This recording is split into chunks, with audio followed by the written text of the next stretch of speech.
หัวข้อของเฮาในมื้อนี้คือมื้ออื่นข้อยเฮ็ดจากปึ้มข้อลิขิตชีวิตตนเองเขียนโดยศรีสุขสุวรรณพองไสนำมาอ่านโดยบัณฑิตวิลาวงศ์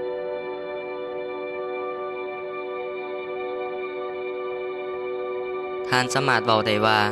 มื้ออื่นข้อยเฮ็ดแต่อย่าเฮ็ดคือกับที่ท่านเว้าเพราะความเพียรบ่มักคำว่ามื้ออื่นสมมุติว่าท่านมีเวียกที่ท่านต้องเฮ็ดให้แล้ว3อย่าง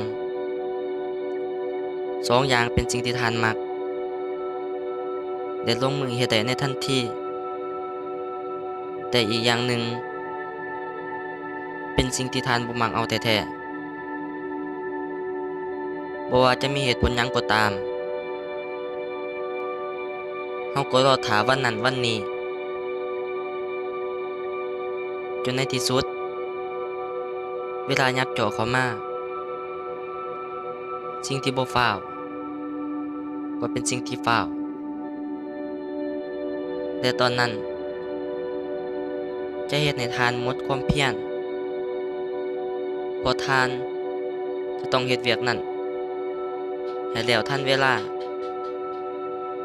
ในเมื่อฟ้าวก็จะพบปัญหาทุกอย่างจะเทลงมาใส่ท่านเดี๋ยวบ่ดน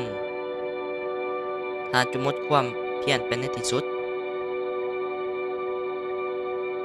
ดังนั้น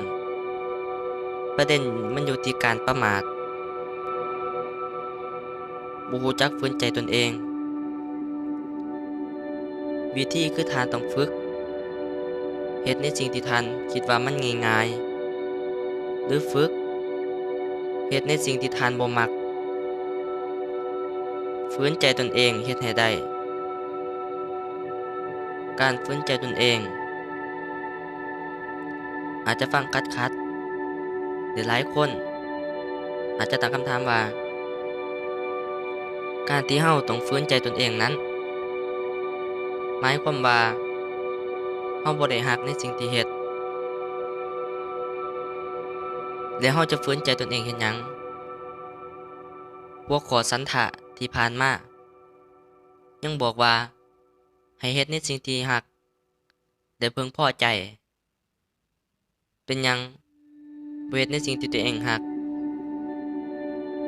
โดยที่บ่ฝืนใจก็ถือว่าเป็นคำถามที่ดีในที่นี้ขออธิบายให้รู้อย่างละเอียดว่าแม่นอยู่ว่าการที่เฮาฝืนใจบ่งบอกว่าเฮาบ่ได้รักหรือบ่ได้คิดจะเฮ็ดมันเลยแต่ท่านคิดว่าทางเลือกนั้นจะปูไว้ด้วยกีดอกกุหลาบซั้นบ่เลยส่วนหลายแล้วเส้นทางเหล่านั้น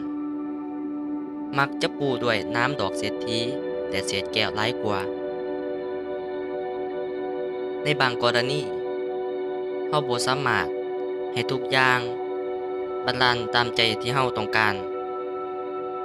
อย่างเช่นการที่เฮาเป็นคนบ่มักเข้าหาคนแต่ในเป้าหมายของเฮาต้องได้คบหากับผู้คนถ้าสิ่งนั้นเป็นสิ่งที่ท่านบ่มักและบ่อยากเฮ็ดแล้วท่านบ่เข้าหาไผ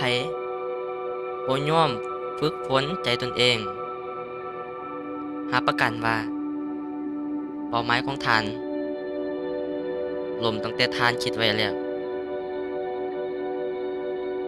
จงเฮ็ดซะตอนนี้บางครั้งคำว่าเอาไว้ก่อนทีหลังอาจจะกลายเป็นคำว่าบ่มีวัน